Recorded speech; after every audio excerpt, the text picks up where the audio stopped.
Namo tassa bhagavato arahato sama sambuddhassa. Namo tassa bhagavato arahato sama sambuddhassa. Namo tassa bhagavato arahato sama sambuddhassa. Ako dena jine kodang asadung satuna jine kadariang danena sacena dikawatinang ti. Sangga yang termuliakan, para pandita, Bapak dan Ibu, saudara-saudara yang berbahagia, Hari Trisuci Waisak untuk mengenang kembali 3 peristiwa suci. Kelahiran Siddhartha Gautama calon Buddha, penerangan spiritual sempurna sebagai sama Sambuddha, dan kemangkatan Mahaparinibbana Sang Buddha Gautama. 3 peristiwa suci itu terjadi pada hari yang sama dan tahun yang berbeda-beda, yaitu hari Purnama Raya di bulan Waisak. Bapak dan Ibu, saudara-saudara, tiap-tiap kita merayakan Hari Trisuci Waisak, kita juga diingatkan kembali akan keteladanan Guru Agung Sang Buddha Gautama. Beliau yang dulunya Pangeran Siddhartha, seorang putra mahkota dari kerajaan Kapilawastu yang tidak pernah hidup dalam kesulitan secara keduniawian, namun beliau memilih jalan hidupnya sendiri, meninggalkan istana, meninggalkan keluarganya, meninggalkan sanak familinya, bahkan tahtanya, serta putra yang sangat dicintainya, tentunya keluarganya, dengan tujuan yang amat mulia, yang didasarkan oleh kecintaan beliau kepada orang banyak, untuk dapat mencari cara, dikatakan obat, agar dapat menyelesaikan penderitaan. Justru karena kecintaannya, bukan karena beliau tidak peduli dengan keluarganya, beliau tidak peduli dengan masyarakat yang mencintainya di kala itu, tetapi berbalik, Pangeran Siddhartha lebih mencintai semuanya. Bahkan dikatakan umat manusia, bahkan para dewa, agar dapat terbebas dari penderitaan. Karena itulah beliau mengorbankan hidupnya yang sesungguhnya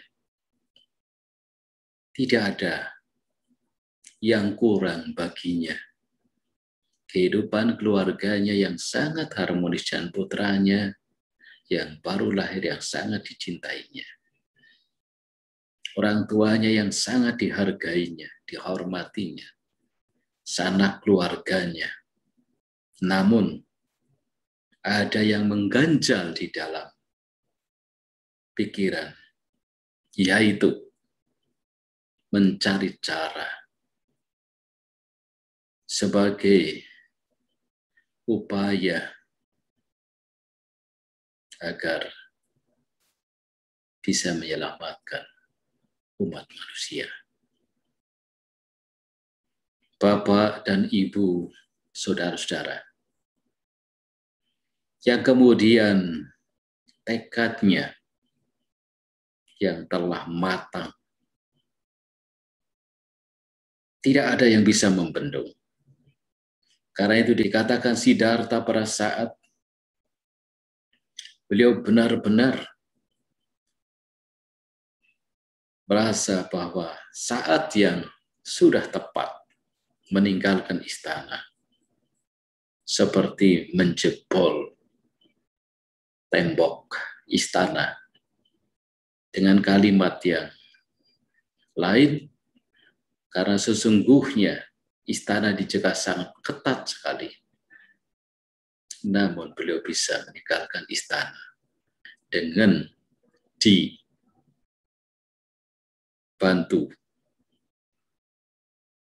oleh para dewa. Konon dikatakan demikian. Dan bersama Cana dan Kantaka meninggalkan istana. Lalu menjadi seorang pertapa yang amat sederhana. Yang tadinya bergelimang kehidupan, penuh kenikmatan dan kesenangan indriawi. Namun, setelah menjadi pertapa, amat sederhana seperti para pertapa-pertapa yang lain. Mereka yang ketemu, baik di desa maupun di pinggir hutan, mempersembahkan makanan kepada pertapa utama. Hal itu tidak mengendorkan latihannya. Latihannya amat disiplin. Dari saat ke saat, pertapa Gotama melatih dengan berbagai cara semua praktek-praktek kepertapaan kala itu di India, dan berguru dengan pertapa-pertapa yang sangat termasyhur, yang dikatakan mereka telah mencapai capaian yang tertinggi pada masanya. Namun pertapa Gotama tidak puas atas apa yang telah didapatkannya dari para guru-guru itu, demikian juga dari apa yang telah dicapainya sendiri. Karena itulah makin keras lagi dalam latihan, yaitu menyiksa diri, mengurangi makan dan minum, hingga akhirnya karena mengurangi secara terus-menerus makan dan minum apa adanya, bahkan juga mengurangi sedikit demi sedikit sampai akhirnya tidak makan sama sekali, sehingga badannya amat kurus dan kering. Tetapi apakah Siddhartha yang sudah menjadi pertapa Gotama pada saat itu merasa bahwa sia-sia? Tidak. Terus melatih dan selalu ingat dengan tekadnya sebelum bisa mencapai apa yang harus dicapai, terus berlatih. Bapak dan Ibu, saudara-saudara, inilah keteladanan yang amat berharga.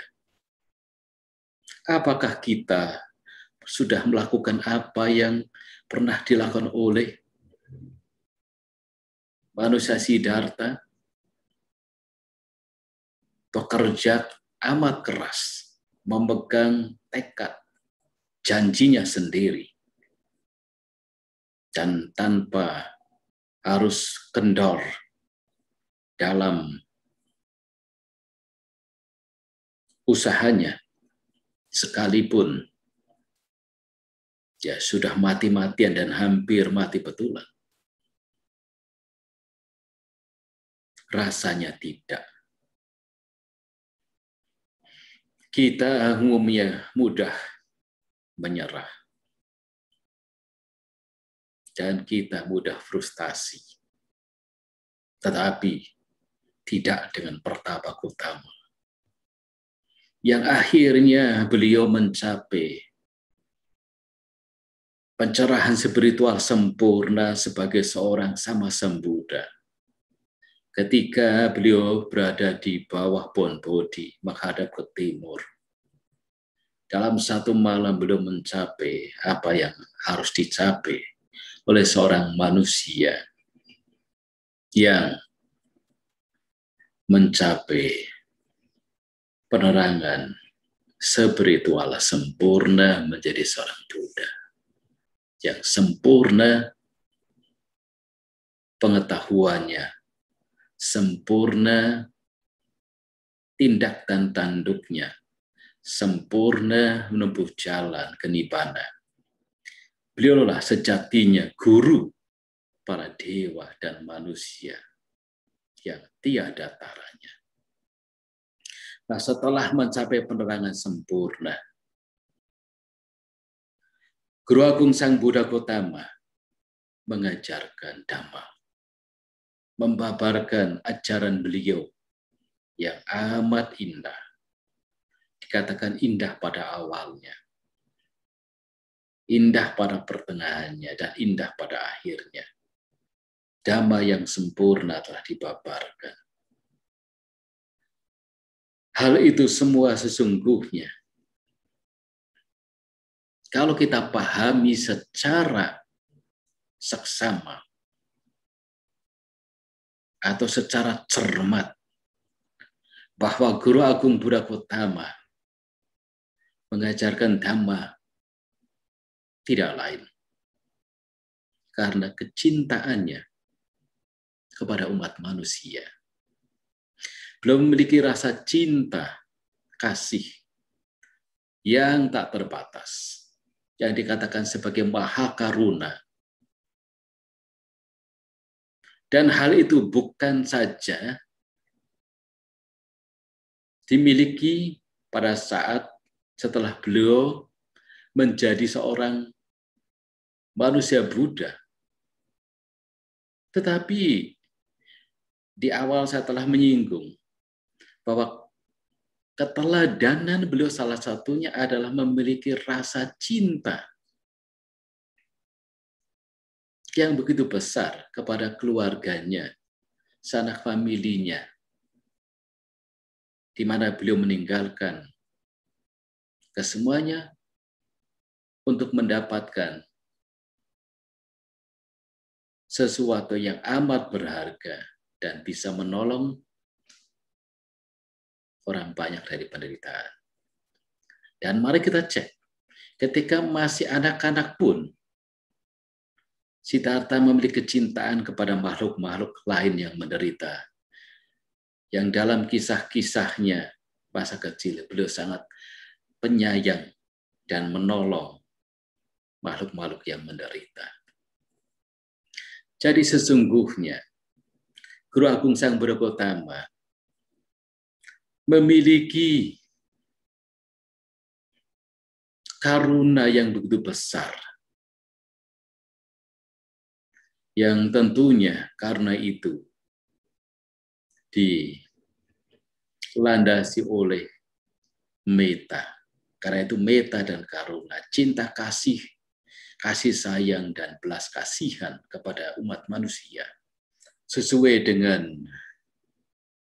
tema sentral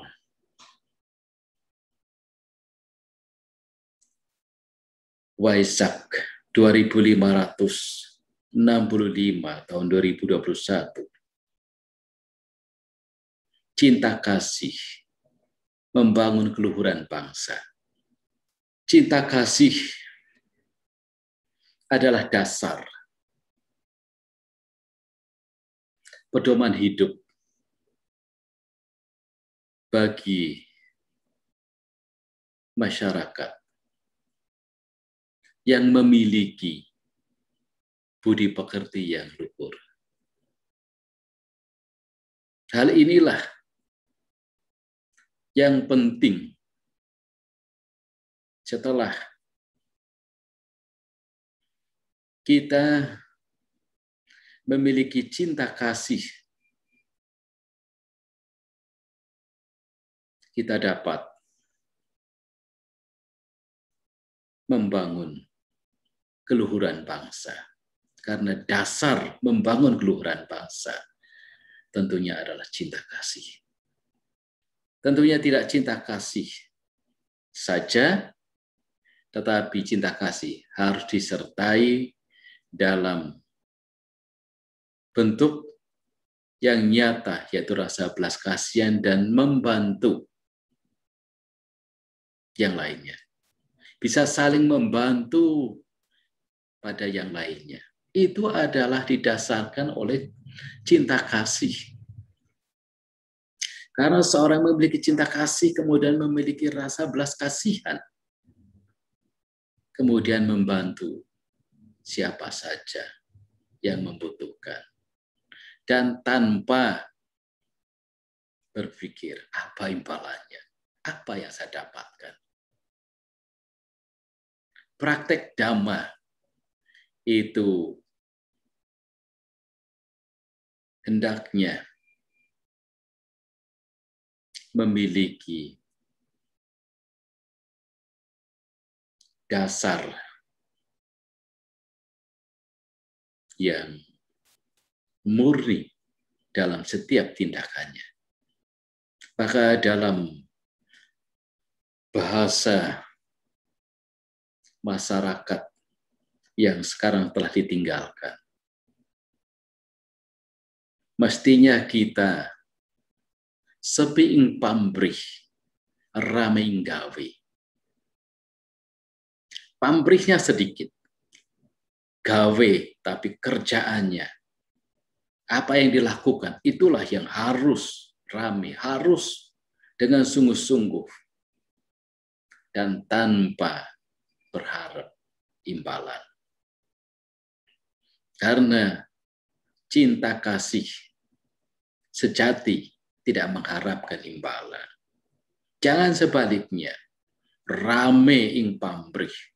Pamrihnya rame, tapi gawenya sedikit.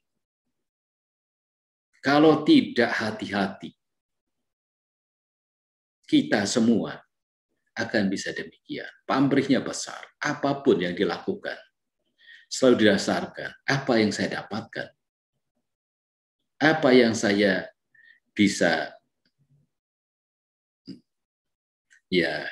ambil, tetapi yang dikerjakan asal-asalan, malas-malasan.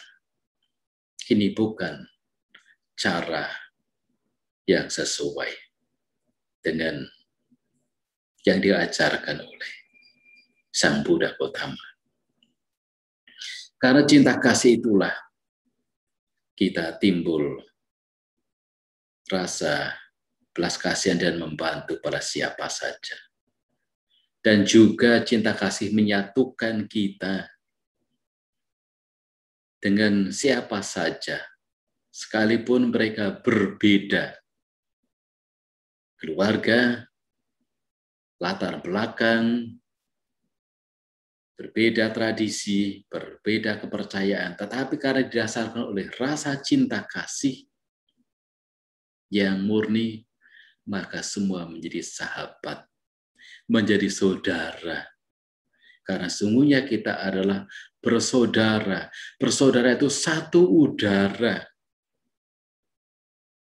Kita hidup itu di dalam alam raya ini kita sama-sama bernafas. Ya, jadi satu udara. Karena itulah, kalau kita benar-benar bisa bersaudara sebagai sebangsa dan setanah air, betapa indahnya. Cinta kasih juga dapat menimbulkan kebajikan yang lain. Di mana seseorang yang memiliki perilaku baik, itu sesungguhnya karena didasarkan cinta kasih. Kenapa seseorang itu tidak mau menyakiti yang lain? Bahkan binatang sekalipun tidak membunuh, bahkan mencintai yang lain, merawat, menghidupi. Demikian juga tidak mau merugikan orang lain. Apakah barang milik? Dan kalau berkata-kata yang benar, bukan berkata-kata disertai dengan dusta, kebohongan, tipu daya.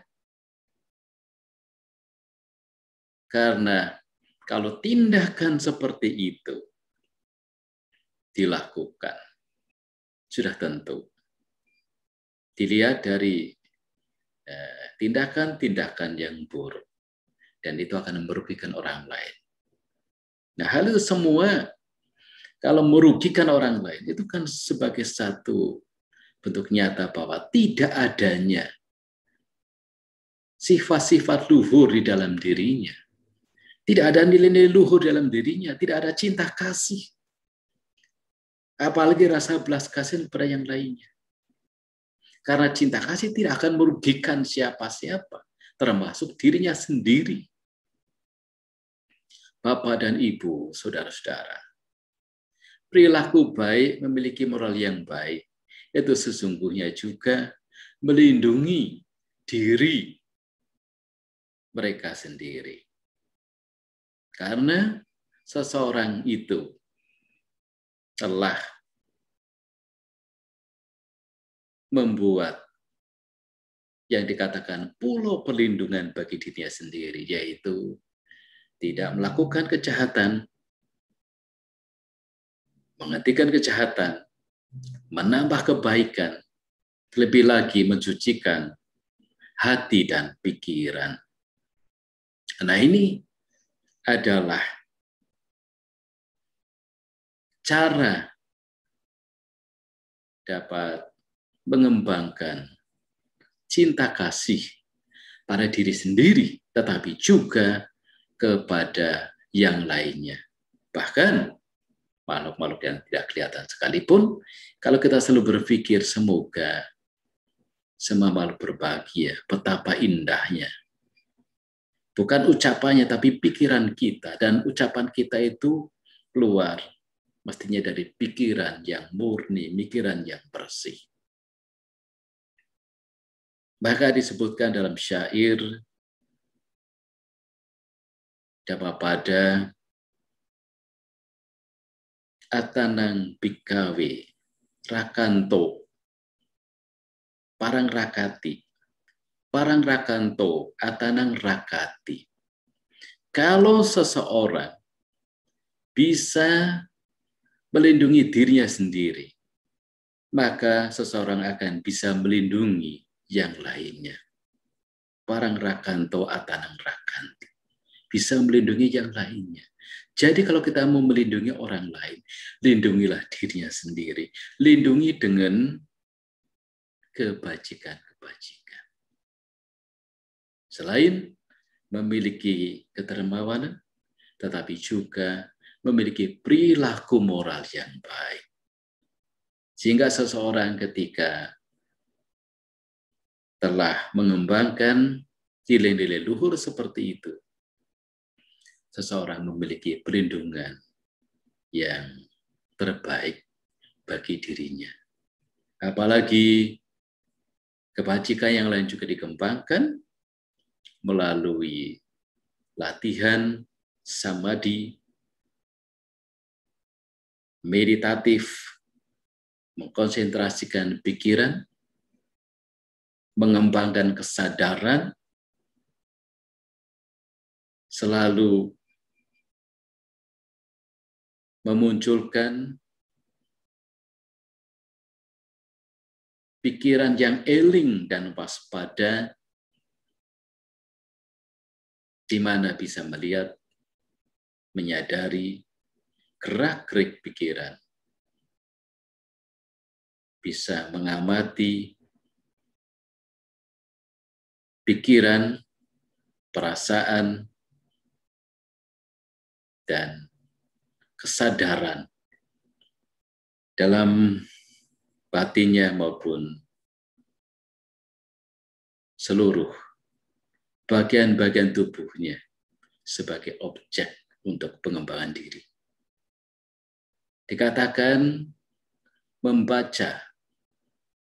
Bacaan yang paling baik adalah membaca pikiran sendiri dan membaca tiap-tiap perubahan gerak-gerik tubuh jasmani kita. Itulah sesungguhnya cara untuk mengembangkan batin bagi tiap-tiap orang.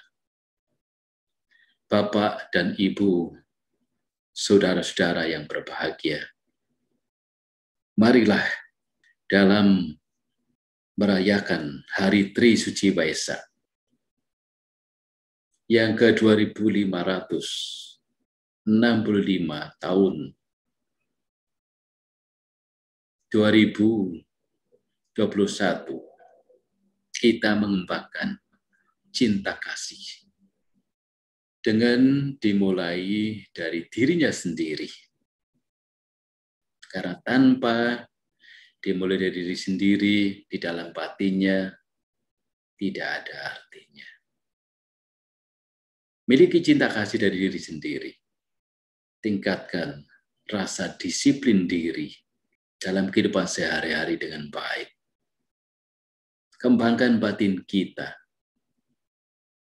sehingga kita akan mampu mengatasi gejolak batin kita. Kita akan mampu mengembangkan kebajikan kita, cinta kasih dan kasih sayang kita ditujukan kepada yang lainnya dengan harapan semoga sajalah ya, masalah yang dialami oleh tiap-tiap bangsa, bahkan bangsa-bangsa di dunia, dan kita mengalaminya ya di sini. Semoga ya dengan kebajikan dan kedisiplinan kita semua akan segera terbebas dari penderitaan. Setidaknya kita bisa mengatasi penderitaan bagi diri kita sendiri dengan mempraktikkan ajaran Guru Agung Sang Buddha Gautama. Marilah kita mengembangkan cinta kasih untuk membangun keluhuran bangsa, agar supaya bangsa kita menjadi bangsa yang bermartabat, bangsa yang kuat, bangsa yang memiliki perilaku budi pekerti yang luhur. Selamat merayakan Hari Tri Suci Waisak. Selamat berbuat kebajikan sebanyak mungkin. Semoga Tuhan Yang Maha Tiratana selalu melindungi. Semoga semua makhluk berbahagia. Sadhu, sadhu.